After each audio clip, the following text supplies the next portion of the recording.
Hi guys, welcome back to That Sister Girls YouTube. Hope you guys are enjoying yourself. I thank you guys so much for the support. I love you guys all so dearly. Hopefully you guys are enjoying the next month of the year. Hope you guys are feeling accomplished. Hopefully January wasn't too bad for y'all.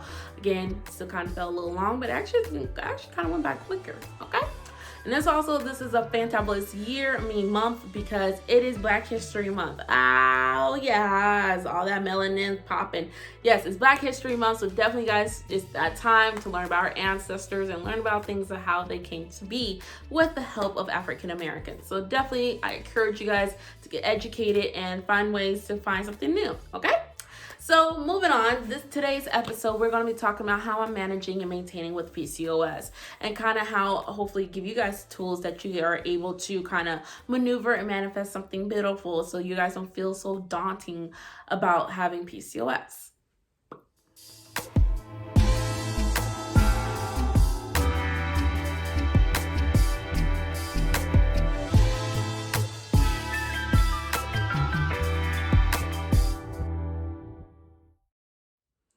All right, like I was saying before, we're going to be talking about how I manage PCOS and kind of the collective life of it. And on top of that, we're going to talk about basics and tools that you guys can take away as well. And hopefully you guys find it inspiring to kind of find a way to manage your life, because life doesn't have to be that hard.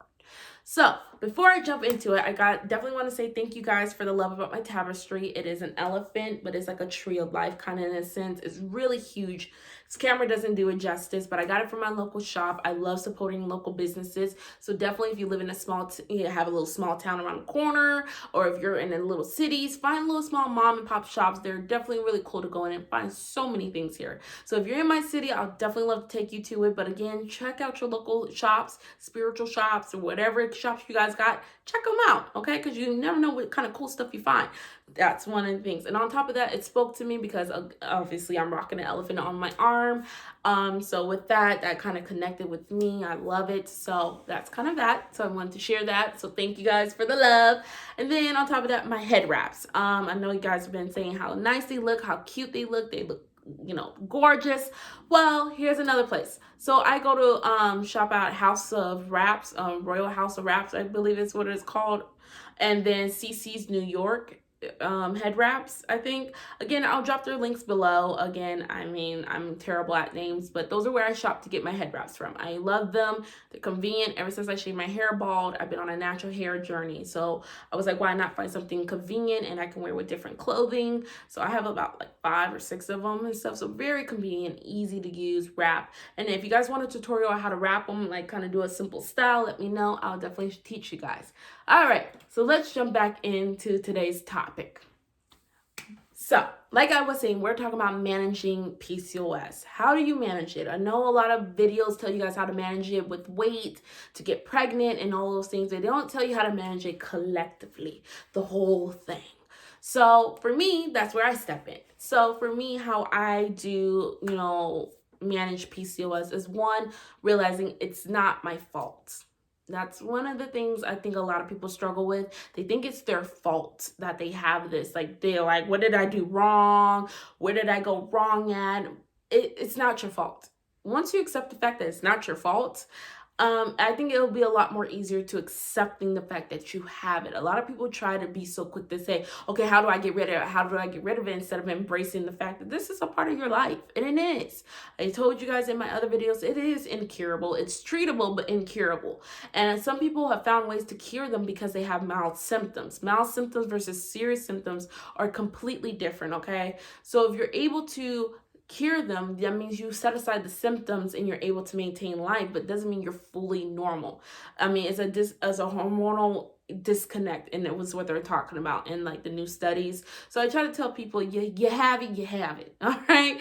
Everyone's so quick to get rid of it that they don't embrace the fact that they have it, and I just kind of feel like that's another thing. I embrace my flaws. I embrace things that are not 100% normal like everybody else, but I embrace it. I embrace myself. Why? Because it is important to kind of say, hey, give yourself that love. Because once you embrace yourself, kind of everything you kind of get hit with kind of rolls off. It doesn't really affect you as much as it would, if you're just kind of like, not embracing yourself and giving yourself that 100% self-love. So another way of doing that, not only do you embracing yourself and realizing it's not your fault, but you also have to look at it in a perspective like, okay, this is one extra thing on my plate. And although it makes it feel like it's so hard to accomplish and do, but it gives me that sense of reward. And what I mean by that is it makes me go hard or go home on things that I kind of probably didn't take it like, I kind of took it for granted. For instance, having kids. At first when conceiving my daughter, it was still hard to kind of conceive with her, but she kind of happened, which is awesome sauce. Kind of happened, wasn't expecting the way how this happened, but it happened. But, now that we're working on baby number 2, it was kind of like, I was just like, yeah, I want to get pregnant. And I'm not looking behind it. And because of that, I kind of feel like I wasn't, taking it so, seriously and kind of looking at the gift of having another child. So it definitely has humbled me. It definitely has sat me down and say, hey, look, you're going to have to work hard for it. Show that what this means to you. And, a lot of people are just like, I don't want to put in no work. Well, if you want things out of life, you got to put in that work. So for me, having another baby was another milestone for me to kind of put in work, kind of, prove that I am more than capable of not only, conquering this thing, but I'm able to, be successful in that. And although I'm still on my journey with that, it still gave me that sense of fire, like that desire to kind of go and do it. And with that, it kind of just really has paid off in some ways. Weight is starting to be lost here. I'm starting to see more, positivity. I'm starting to see more help for myself and my family. So it kind of gives me that fire. All right. Yeah, now I know a lot of people cannot relate to that. They're like, oh, I don't want to do all of that. I don't get that feeling. And that's okay if you don't get that feeling. We all have different types of feelings. But this is kind of how I manage it. I kind of always put things in a positive spin. I'm not very a negative person. I don't really like to be negative because when you be so negative, you manifest those things that you don't want to happen. And I try not to do that. I like to be optimistic sometimes, actually all the time. But I'm also still realistic about things because I have to be, because some things I would love if I could bippity boppity boom, having another baby. And a lot of people are just like, oh, well, why do you want to have a kid so bad? Like, it's not about having a kid so bad. There's my reasons. I have my reasons behind having a second child, which I will talk about that in another video. But I have my reasons. And, it's not only to grow my family, but it's kind of looking at the longevity for myself as being the mom here, looking at my health in the long run is what means the most to me after that. So again, it's a double-headed sword for me. So it's really complicated, but it's not. So I'll definitely talk about that in another time. But it's not about trying to get to the finish line and having a baby just to say I had another baby. It's more to it, okay? So just finding those different things and putting a positive spin on things kind of make things less harder to kind of, it makes it a lot more easier to, kind of flow with things. And with that, it makes it more easier to kind of look at your path and your plan. So you sit there and you look at what you need to do with PCOS to kind of get in control and all those things. It looks a lot more clearer versus being negative, letting it overpower you. Because when you let it overpower you, you don't want to hear none of that. I know when I first found out I had PCOS, I was not trying to hear none of that. I don't want to hear about being positive. I'm angry at the world. I'm like, why I got these problems and these people over here that doing all these things wrong to their kids get to have kids and I don't. Why do I have to struggle? I'm a good person, blah, blah, blah. Or why these people get to live their best life. I can't relate to them when they talk about, oh yeah, 7-day period or 5-day period. I'm over here on 3 months period. Like it was toxic. That's another thing about me. I can't deal with toxicness. I will prefer to kind of put a positive spin on it, kind of see what the goal here is, trying to see what is being told to me that I need to work on as myself. And you learn a lot about yourself. So it kind of always comes back to you and what you need to do, because there was a lot of things I need to do and still do before I'm able to have another child. And it kind of prepares me ready for motherhood of 2. So I take these things as learning lessons, stepping stones here. A lot of people don't want to hear all of that right now, especially if you're in your beginning stages of dealing with PCOS. You don't want to hear all of that. But that's honestly a great way to kind of maneuver and kind of go towards once you get diagnosed, is kind of finding a way to be on a more of a positive end. Kind of be mad if you need to, deal with your emotions, but then kind of put a positive spin on it, so that way it can veer you back on and you can kind of go really hard onto your goals or whatever you're trying to accomplish. Again, if you're being negative Nancy all the time, you're not going to see that positive gain. So if you're frustrated about having a kid, you've gone through so many rounds of fertility and all those things, it's painful. I believe you. I feel you. But there's still that big goal at the end of having your rainbow baby. So another way of looking at PCOS, I like to tell people, find other things to fill those empty moments. We have a lot of empty moments because that's how we get stuck in our mind if we're not stimulating it. So I say, pick up a hobby, pick up something new, go ahead and do a vision board and kind of plan things out. Again, these tools don't always work for everybody, but I really do kind of recommend them. That's why it's out there.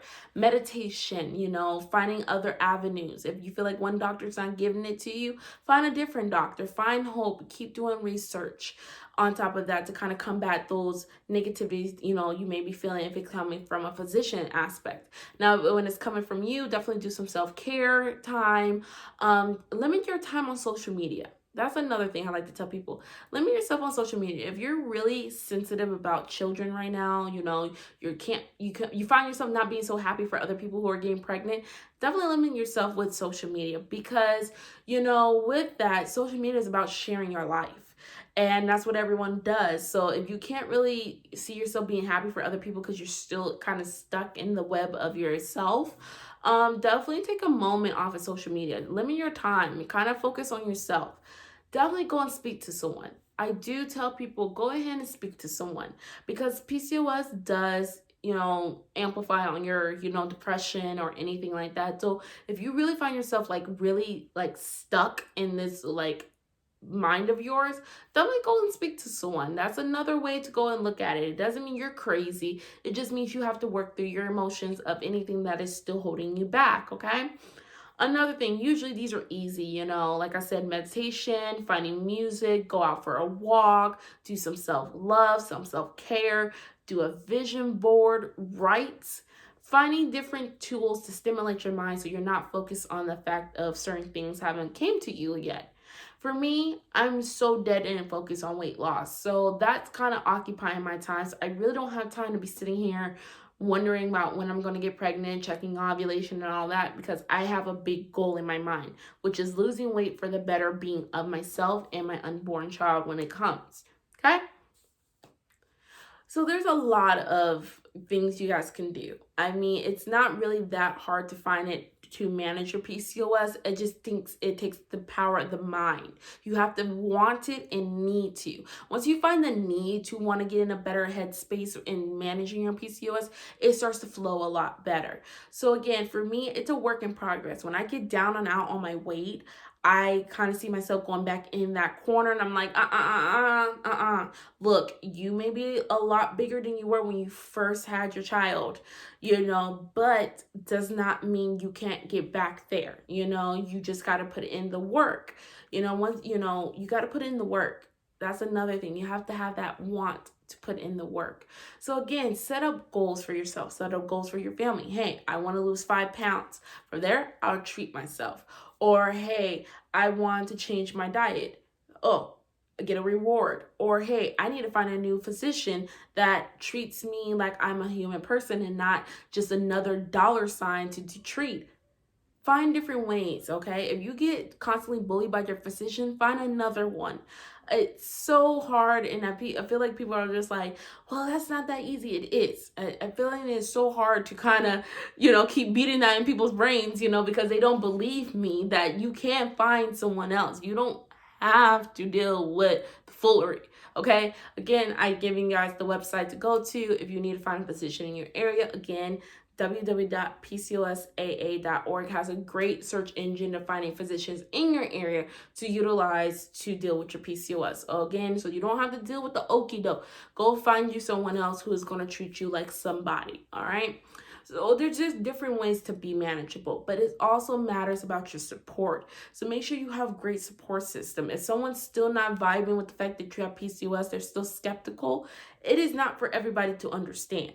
You know, some people can't relate, because if they're not dealing with it, they're not going to relate. So I try to tell people that, you know, find the people that actually care, who looks outside of themselves to understand what you're going through. At least try to.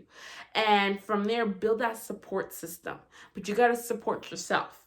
So managing, it sounds so much work, but honestly, it really does flow once you do these small little simple steps, honestly. So to conclude this video for the day, definitely kind of look at your support, but it starts with you. It starts with the core. Realize it's not your fault.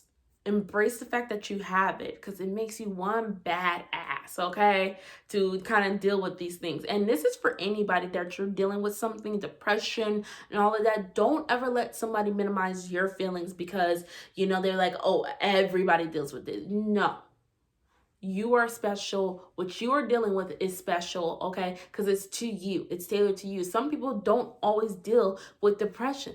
You're one of the few that do, and that still makes you a badass because, one, you're doing what you need to do to get it done, and, you know, you're finding better, ways to coping that some people wouldn't even know that existed, okay? Always make yourself know that you're special. You're special, you're important, and then don't follow behind all the statistics of, oh, if you're not having a baby, you're not this, you're not that. You are you, and that's all that matters. And then once you start treating yourself right, getting your mind right, you know, again, I gave you guys tools earlier in this video, things will flow a lot better for you, and managing PCOS will be a lot more easier, and you could probably start accomplishing a lot of your goals a lot more quicker than you thought you could. So that concludes that. Hopefully you guys take away something. Hopefully you guys understand how important you are, and everything you guys deal with is just as important, okay? So never minimize your feelings because other people can't relate. Just find other people that can. Like, for instance, me. I can relate. So with that, make sure you guys, if you're enjoying the content, subscribe, turn on the notification bell, definitely like and comment. I love to talk to you guys about how you guys are finding ways to managing your PCOS or managing things in life. Definitely drop them down below because I care. Again, stick tuned for more videos to come. I hope you guys are enjoying it. Again, welcome into Black History Month. You know, I gotta represent, and again, I can't wait to share you guys. I definitely want to do a video introducing my family. So I talk so much about them. I would love to show them to you eventually. So stick tuned. Until then,